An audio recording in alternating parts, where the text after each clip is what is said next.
When do you think of a good time to enter spy pits? I answered this the last time you asked, Spy-Fi. At the top? How far do you think it can go? High 3800s, low 39s. But, you know, as more and more macro data comes in, if it's bullish, it can keep pushing higher. We can end up with a rally like we had last time. Probably wouldn't hit the same high, but we could come close. How much does he own? Like 88% of the shares outstanding? What's even more compelling is because we can't find a non-hedging agreement. If he's let those shares out to shorts, that means he can recall them. Squeeze. Would need the stock to like really squeeze. I mean, their business is okay, but it's got problems, right? Supply shock really hurt them more than anything, but they weren't doing great before that. They would really have to do a big turnaround. It'd be a long time.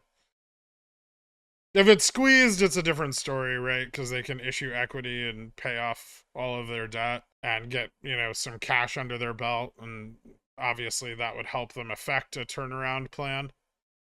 They're still a huge distributor. I mean, they're Walmart's largest beauty supplier. They supply Ulta, Nordstrom, Macy's.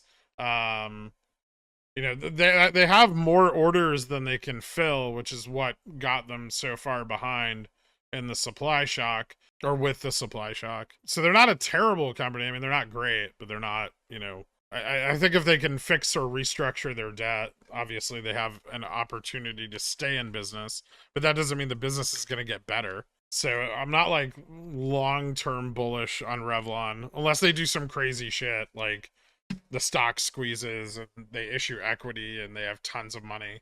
Like, think how many people are out here watching Ryan Cohen run around and buy up these fucking illiquid companies and thinking, I can do that with my company, right? And then just issue equity and fix all its fucking problems. And of all the people to do that, right? Why not Perelman?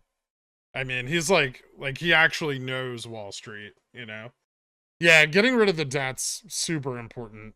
One way or another, whether it, you know, be through less compelling means via the bankruptcy or a more ideal scenario for us. He's done a ton of weird stuff with that stock too, considering he's owned the company since they IPO'd in the 90s. Yeah. Do you think tomorrow's upside movements will be tamer than today's, or will it maintain the same momentum?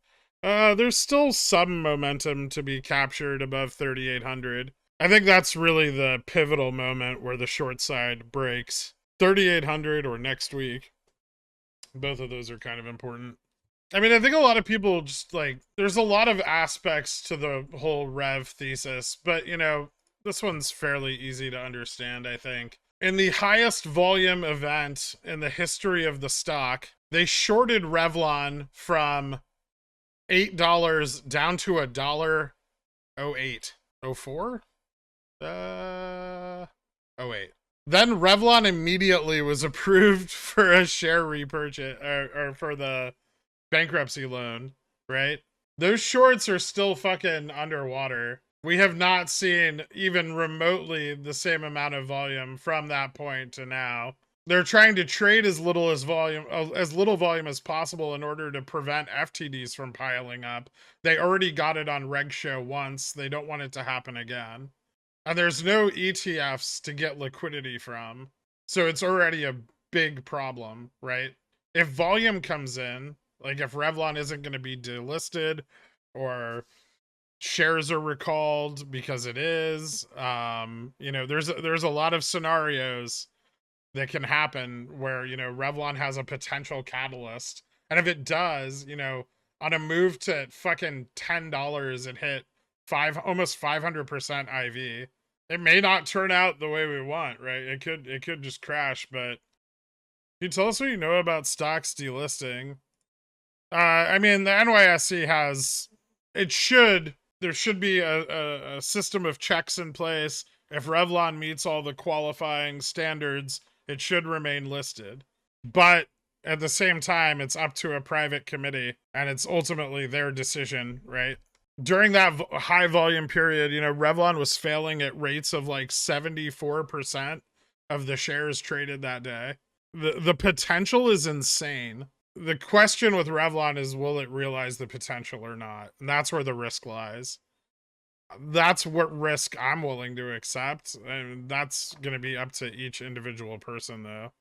You can't post it on Wall Street Bets. It doesn't have a high enough market cap.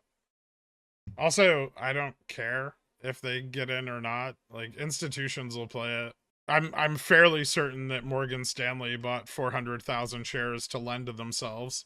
I mean, it's not a question of if the things I'm saying are true or not. It's a question of if it gets delisted or not.